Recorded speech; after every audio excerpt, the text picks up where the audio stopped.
ऐसा ही स्टेनो के लिए ऐसे टाइप डिक्टेशन 80 शब्द प्रति मिनट में। Ready, start.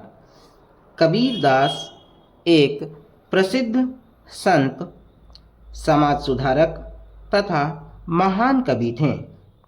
संत कबीरदास जी आजीवन समाज में फैली बुराइयों और अंधविश्वासों की निंदा करते रहे।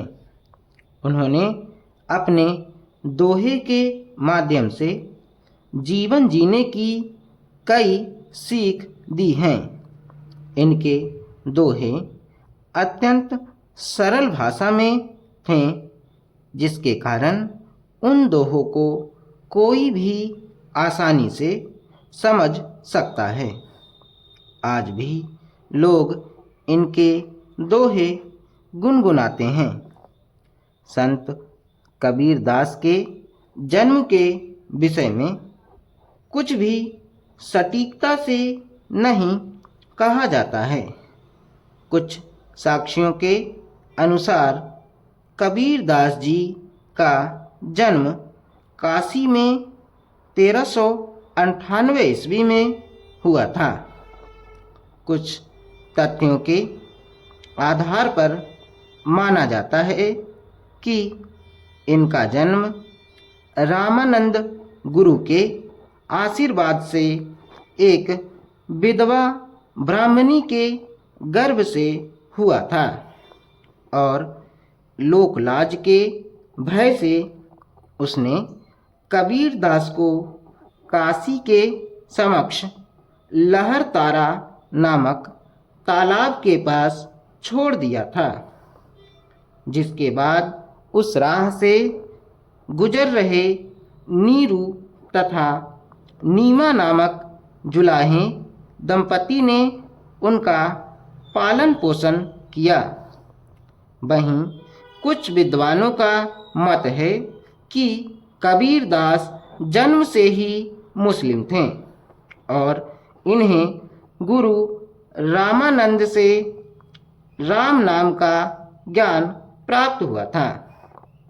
कबीरदास निर्गुण ब्रह्मा के उपासक थे और वह एक ही ईश्वर को मानते थे।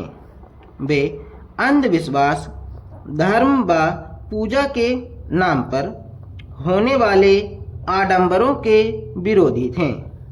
उनका मानना था कि सच्चा ईश्वर हर व्यक्ति के भीतर विद्यमान है और उसे खोजने के लिए किसी बाहरी साधन की आवश्यकता नहीं है।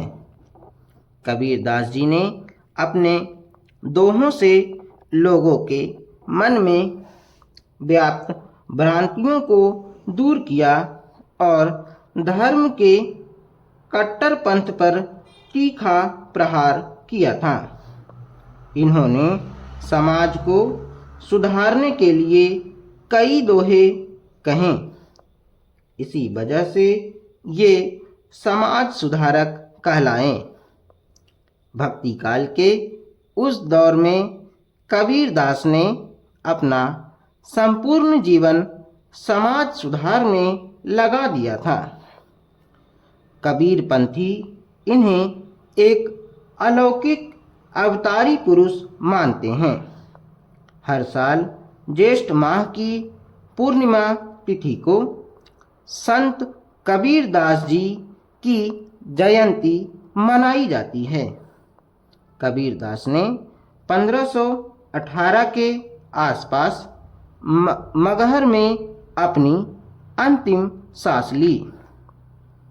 कहा जाता है कि कबीर जी को मानने वाले लोग हर धर्म से थे, इसलिए जब उनकी मृत्यु हुई तो उनके अंतिम संस्कार को लेकर हिंदू और मुस्लिम दोनों में विवाद होने लगा। कहा जाता है कि इसी विवाद के बीच जब सबसे चादर हटाई गई तो वहाँ पर केवल फूल थे। इन फूलों को लोगों ने आपस में बांट लिया और अपने धर्म के अनुसार अंतिम संस्कार किया।